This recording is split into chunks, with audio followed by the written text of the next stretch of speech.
You know that snake plant sitting in your corner, collecting dust?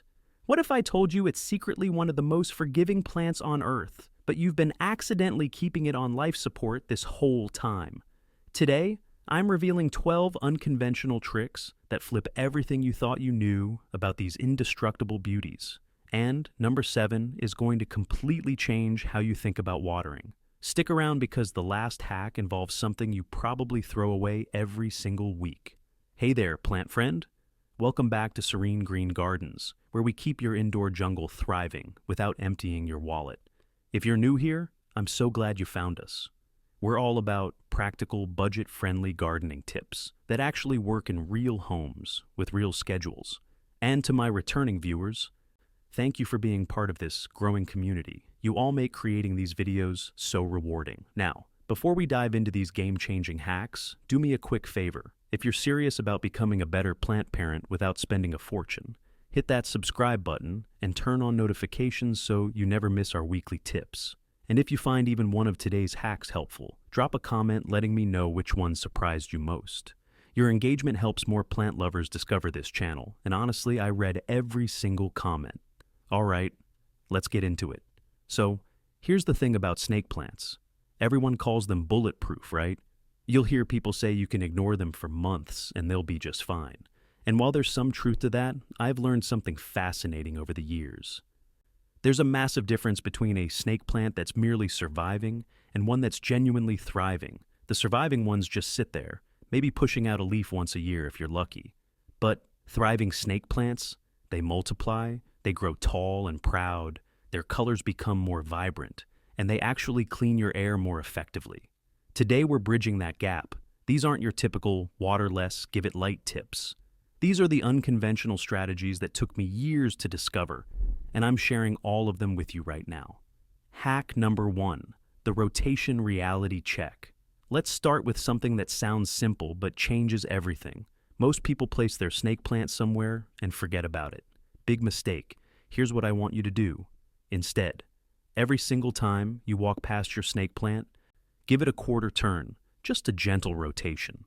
Here's why this matters more than you think. Snake plants are phototropic, meaning they naturally lean toward light sources. When you never rotate them, all the growth energy concentrates on one side. The leaves start bending, the plant becomes lopsided, and worst of all, the side facing away from the light gets weaker and more susceptible to problems. But when you rotate consistently, you're essentially giving every leaf equal opportunity to photosynthesize. The result? Uniform growth, stronger leaves all around, and a plant that looks professionally maintained. The secret timing here is to do it so frequently that it becomes automatic. Don't schedule it, just make it a habit whenever you're nearby. Walking to the kitchen, quarter turn, heading to the bathroom, quarter turn. This lazy approach actually works better than trying to remember a weekly rotation schedule. Your plant gets constant, balanced light exposure, and you'll notice within a month how much more symmetrical and robust it looks. Hack number 2, the dust crisis. Nobody talks about. All right, this next one is going to sound almost too basic, but I promise you it's criminally underrated. When was the last time you actually cleaned your snake plant's leaves? And I don't mean a quick wipe, I mean really cleaned them. Here's what happens in your home that you don't see. Dust particles settle on those broad leaves constantly. Cooking oils become airborne and create a film. If you have pets, dander sticks to the surface. All of this creates an invisible barrier that blocks light absorption. Your plant is essentially trying to breathe and eat through a dirty window. Now, here's my unconventional method. Forget those leaf shine products at the garden center. They're overpriced and often leave residue. Instead, grab a clean, soft cloth, slightly dampen it with room temperature water, and gently wipe each leaf from base to tip. Do both sides, front and back. The underside is just as important because that's where the stomata, the plant's breathing pores, are located. But here's the game changer. Once a month, take your snake plant to the shower. Yes, the actual shower. Give it a gentle rinse with lukewarm water. Let the water run over the leaves like rain. This mimics their natural environment and removes buildup that hand wiping misses. Just make sure the water isn't too cold or too hot. And let the plant drain completely before putting it back. The difference in vibrancy is noticeable within days. Those leaves will look glossier, greener, and the plant will genuinely grow faster because it can finally photosynthesize at full capacity. Hack number 3. The pot size paradox. Most plant advice tells you to repot when your plant gets root-bound, but snake plants laugh at this rule. In fact, they have a secret. They actually prefer being slightly cramped. This goes against everything you'd assume, right? Here's the truth. Snake plants produce pups, those baby plants at the base, more readily when they feel a little crowded. It's a survival mechanism. In their natural habitat, limited space triggers reproduction mode. The plant thinks resources are scarce, so it focuses on creating offspring to ensure survival. So, instead of rushing to repot every couple years, wait until the pot is literally starting to crack or bulge. Some people panic when they see roots circling the drainage holes. Don't. That's exactly where you want to be. When you finally do repot, only go up 1 pot size. Not 2, not 3, just 1. And here's the kicker. Choose terracotta over plastic whenever possible. I know plastic is cheaper and lighter, but terracotta is porous. It breathes. It allows excess moisture to evaporate through the sides, which dramatically reduces the risk of root rot. That natural clay material also helps regulate soil temperature, keeping roots cooler in summer and protecting them in winter. Your snake plant's root system will be healthier, and you'll see stronger, more frequent new growth. Hack number 4, the neglect schedule. That actually works. This is going to sound contradictory, but stay with me. The best thing you can do for your snake plant is strategically ignore it. Most plant deaths happen because people care too much. They water on a schedule regardless of what the plant needs. They hover. They fuss. Snake plants evolved in arid regions of West Africa where rain is unpredictable. They developed thick, water-storing leaves specifically to handle drought. When you water them like a tropical plant, you're fighting millions of years of evolution. Here's my unconventional watering method. Forget the calendar. Completely forget it. Instead, use the finger test, but go deeper than most people tell you. Push your finger into the soil up to your second knuckle, not just the tip, all the way down. If you feel any moisture at all, walk away. Come back in a week and test again. During winter, your snake plant might go 6 to 8 weeks between waterings. That's not neglect, that's respect for its natural rhythm. During summer, maybe 3 to 4 weeks. The exact timing depends on your home's humidity, temperature, and light levels. Let the plant tell you what it needs instead of imposing a human schedule on it. And when you do water, water thoroughly. Drench the soil until water runs from the drainage holes. Then don't water again until it's completely dry. This wet-dry cycle mimics natural rainfall and drought, keeping roots healthy and preventing that mushy, rotten smell that indicates root rot. Quick pause here. We're halfway through these hacks, and if you're finding this valuable, smash that like button. It genuinely helps more people discover these tips, and drop a comment right now telling me which hack you're trying first. I'm curious to know what resonates with you. All right, let's keep going, because the next few are absolute game changers. Hack number 5, the coffee ground conspiracy. Now, this one divides people, but I'm team coffee grounds all the way. If you brew coffee at home, you're throwing away plant gold every single day. Used coffee grounds are slightly acidic, rich in nitrogen, and improve soil structure. Snake plants don't need heavy feeding, but they appreciate a gentle, slow-release nutrient boost.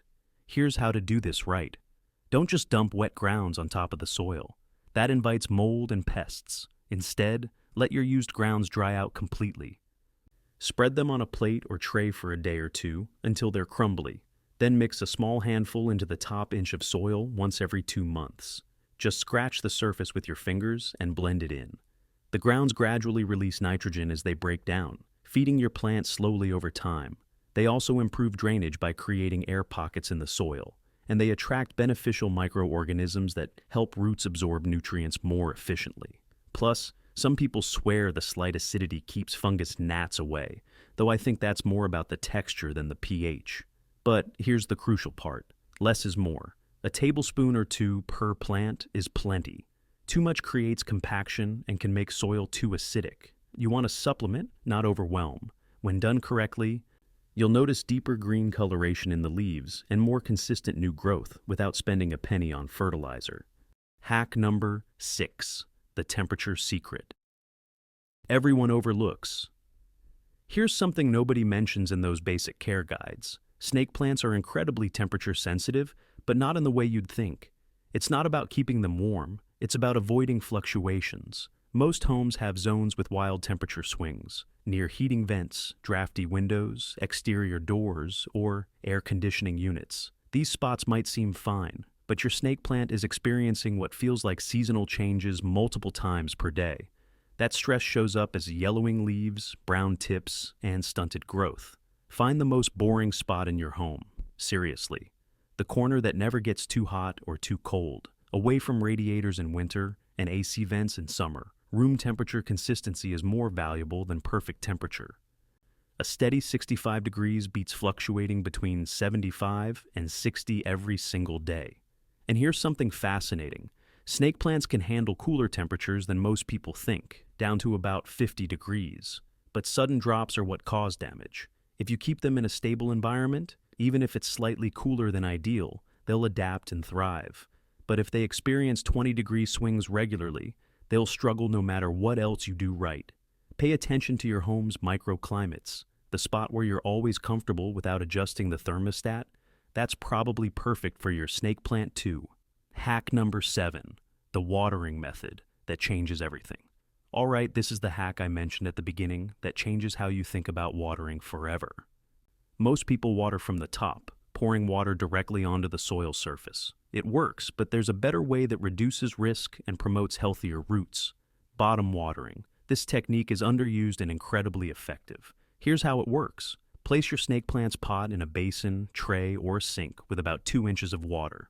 Let it sit for 15 to 30 minutes. The soil will absorb water through the drainage holes via capillary action, pulling moisture upward from the bottom. Why is this superior? First, it eliminates the risk of overwatering the crown, that center point where leaves emerge. Water sitting on the crown is the #1 cause of rot in snake plants. Bottom watering completely avoids this. Second, it encourages roots to grow downward seeking moisture, creating a stronger, more established root system. Third, it ensures water reaches the entire root zone evenly, instead of creating channels where water runs straight through, without actually hydrating the soil. You'll know it's done when the soil surface feels slightly moist. Remove the pot, let excess water drain completely, and you're finished.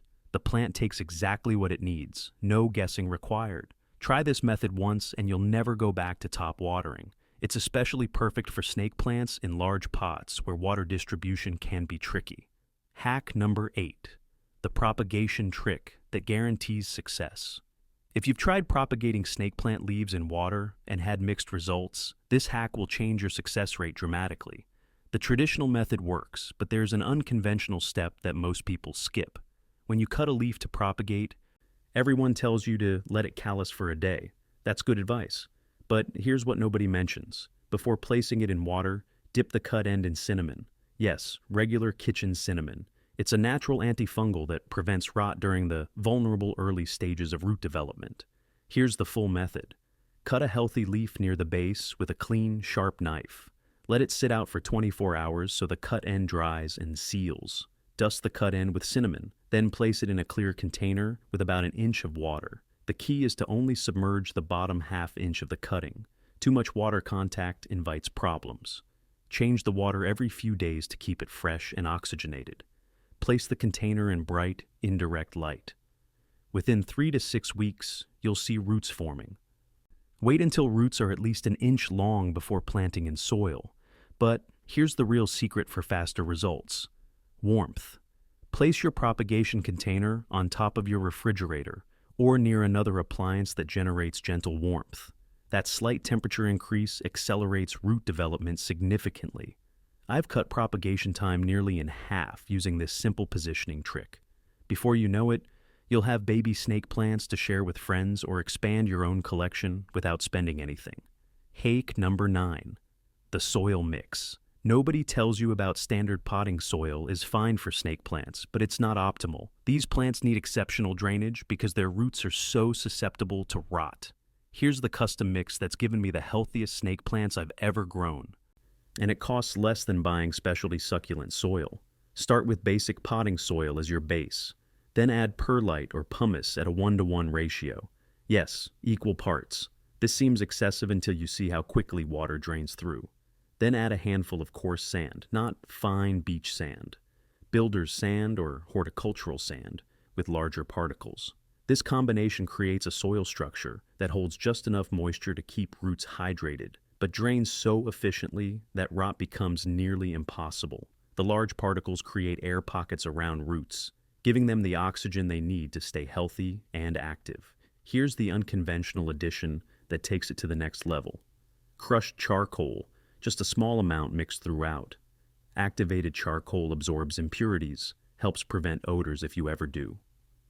Overwater, and some studies suggest it can suppress certain soil-borne diseases. You can buy horticultural charcoal cheaply, or even crush your own from natural hardwood charcoal without additives. When you repot using this mix, your snake plant will respond with vigor. Roots grow more aggressively when they're not sitting in the dense, compacted soil. New growth happens faster, and you gain a massive margin of error with watering because excess moisture disappears so quickly. Hack number 10. The light lie you've been told. Everyone says snake plants tolerate low light. This is technically true but misleading. Tolerating and thriving are completely different. A snake plant in low light survives. It exists, but it barely grows. The colors fade to pale green, and it certainly won't produce those stunning new shoots you see in pictures. Here's the truth. Snake plants want bright, indirect light. They're more light-hungry than their reputation suggests. The brightest spot in your home that doesn't get direct sun is ideal. Near an east-facing window is perfect. A few feet back from a south or west-facing window works beautifully. But here's the hack. If you only have low-light spaces, supplement with artificial light. And I don't mean expensive grow lights, though those work great. A simple LED bulb and a desk lamp positioned near your plant makes a measurable difference. Leave it on for 8 to 10 hours daily, and your snake plant will respond as if it's in a naturally brighter location. I tested this in my own home with 2 identical snake plants, one in natural low light, one in low light with LED supplementation. After 6 months, the supplemented plant had grown twice as many new leaves, and they were noticeably darker and more vibrant.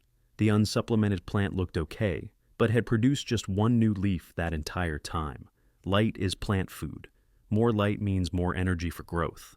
If you want your snake plant to truly thrive instead of just exist, maximizing light exposure through placement or supplementation is non-negotiable. Hack number 11, the pest prevention strategy. That's completely free. Snake plants are naturally pest resistant, but they're not immune. Mealybugs, spider mites, and scale can still show up, especially if your plant is stressed. Prevention is infinitely easier than treatment, and my favorite preventive measure costs absolutely nothing. Airflow. Simple air circulation prevents almost every common snake plant pest. Stagnant air creates the humid, undisturbed conditions that pests love. Moving air makes your plant inhospitable to them. You don't need a fan directly on your plant. Just don't tuck it into a tight corner where air never moves. Leave space around it. If it's in a room where you never open windows, consider running a ceiling fan occasionally, or even just walking past frequently. Any air movement helps. Here's the science. Most pests are tiny and fragile. Consistent air movement makes it physically difficult for them to land and establish colonies. It also helps leaves dry faster after watering or cleaning, preventing fungal issues that weaken plants and make them more susceptible to pest attacks. But here's my unconventional addition. Once a month, take a few minutes to inspect your plant thoroughly, not a casual glance. Actually, look at the base of each leaf, check the underside, examine the soil surface. Early detection means you can wipe away a few mealybugs with a damp cloth before they become an infestation requiring treatment. This proactive approach combined with good airflow has kept my snake plants pest-free for years. It takes minutes per month and saves hours of frustration down the road. Hack number 12, the division secret for explosive growth. Here's the final hack, and it's about multiplication. When your snake plant produces pups, those baby plants clustering around the base, most people just admire them and leave them alone. But there's a strategy here that accelerates growth for both the mother plant and the babies. Once pups are about 4 inches tall with their own root systems, it's time to divide. Gently remove the entire plant from its pot. You'll see the pups have their own small root clusters. Using a clean knife, carefully separate them from the mother plant, making sure each division has roots attached. Here's why this matters. When you leave everything together, all those plants compete for resources. Water, nutrients, and space are divided among multiple plants. By separating them, you give each plant, including the original, full access to its own resources. The mother plant responds with renewed energy, often producing multiple new leaves within weeks. The pups, now in their own pots, establish themselves faster than they would while attached. Plant each division in its own pot with that well-draining soil mix we talked about earlier. Water lightly and leave them alone for a week or two while they adjust. The initial shock is brief, and then growth accelerates dramatically. I've had snake plants that seem stagnant for months suddenly explode with new growth after division. It's like pressing a reset button that reinvigorates the entire plant. Plus, you now have multiple snake plants to arrange around your home or share with friends. It's the gift that keeps giving, and you started with just one plant. So, there you have it, 12 unconventional hacks that transform your snake plant from a dusty corner decoration into a thriving, multiplying, air-purifying powerhouse. The beautiful thing about these tips is they're all low-cost or completely free. This is exactly what Serene Green Gardens is all about. Taking care of plants shouldn't drain your bank account or require endless time. It should be accessible, enjoyable, and effective. I want to hear from you. Which of these hacks surprised you most? Are you going to try the bottom watering method, the coffee grounds? Maybe you're excited about division and propagation. Drop a comment and let me know. I read everything, and often your comments inspire future videos. If you found this helpful, please hit that like button and subscribe if you haven't already. We post new budget-friendly plant care videos every single week, and I'd love to have you as part of this community. Share this video with a friend who's struggling with their snake plant. Sometimes the best gift is knowledge that helps someone's plants finally thrive. Thank you so much for watching. I'm so grateful you spent this time with me today. Until next week, keep growing, keep learning, and remember that the best gardens are the ones that make you happy without breaking the bank. See you in the next video.